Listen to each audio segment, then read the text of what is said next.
Best estimator, है ना बेटा, किसे कहेंगे आप ये समझ लो। जैसे मान लो ये आपका पैरामीटर है बेटा, ठीक है,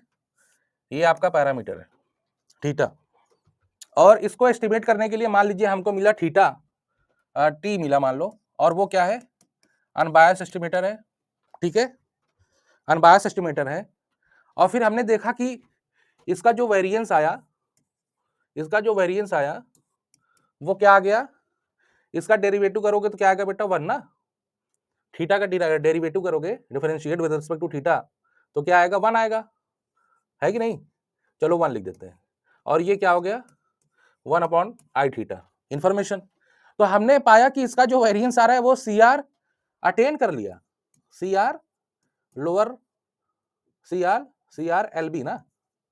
एल बी वेरिएंस का होता है ये। मैंने देखा, हम सभी ने देखा कि ये हमने अनबायस्ड एस्टिमेटर निकाला और इसने क्या अटेन कर लिया, सी आर लोअर बाउंड, है ना, जो कि सबसे कम वेरिएंस होता है, मिनिमम, है ना। हम लोग देखो ऐसे लिखते हैं ना, here here T attains the C R lower bound, यही लिखते हैं ना, बताओ, जब प्रॉपर्टी वगैरह लिखने लगते हैं तो यही सब लिखते हैं ना, attains, achieve the lower bound. तो जैसे ही अगर ये अचीव कर लिया और अनबायस भी है, तो ये एस्टिमेटर जो होगा ना बेटा, ये टी क्या क्या बोला जाएगा, T is the best estimator, है ना। और ये जो होगा ना, एकलौता एस्टिमेटर होगा, समझ रहे हो, ये जो होगा एकलौता एस्टिमेटर होगा, बाकी और कोई एस्टिमेटर ऐसा, अनबायस होंगे बहुत, लेकिन वेरिएंस ये वाला नहीं अटेन कर पाएंगे मिनिमम। तो इसका मतलब हम यहाँ पे हम ये समझे कि बेस्ट एस्टिमेटर एक यूनिक ही होगा, है ना। यहाँ पे लिख सकते हैं कि ये आपका क्या, इसको क्या लिख सकते हैं, यूनिकनेस ना, यहाँ पे लिख देते हैं, यहाँ पे टी आपका क्या होगा, टी इज एन यूनिक, है कि नहीं, बताइए भाई, एक ही होगा बेस्ट ना कि कई सारे बेस्ट होते हैं, बताओ बच्चों, हम सब दो। इंग्लिश में जो बेस्ट का कंसेप्ट है वो क्या होता है,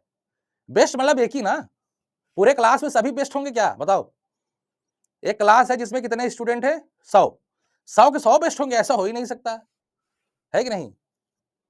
ऐसा हो ही नहीं सकता,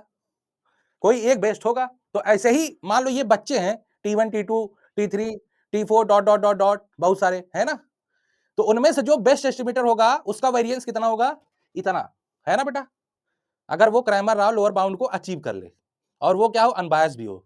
है ना। देखो अनबायस क्या एक प्रॉपर्टी है एस्टिमेटर की, भाई बढ़िया एस्टिमेटर उसी को हम लोग कहते हैं जो क्या हो, अनबायस हो, है ना, अनबायस है और अटेन भी कर रहा है मिनिमम वेरिएंस। अब इससे कम वेरिएंस हो ही नहीं सकता ना, अगर कोई एस्टिमेटर अनबायस है तो उसका मिनिमम वेरिएंस क्या हो सकता है, बस यही हो सकता है, इससे ज्यादा थोड़ी होगा, इससे कम नहीं होगा, है नहीं, बताओ। क्रैमर साहब ने पहले ही क्या कर दिया, ड्राइव कर दिया, कह रहे हैं बेटा अब इससे कम तो नहीं निकाल सकते, चाहे जितना आईडी चोटी जोर लगा लो, है कि नहीं, बताइए, सबसे कम वेरिएंस, है ना। चलो अच्छा, आपका क्या हो गया, minimum variance estimator, minimum variance unbiased estimator, minimum variance uniformly minimum variance unbiased estimator, minimum variance bound estimator,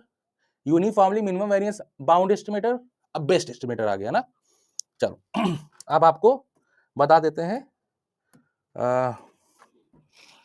हाँ, और हमने क्या बता दिया, राव ब्लैकवेल थ्योरम का कंसेप्ट थोड़ा सा ताकि क्लियर रहे।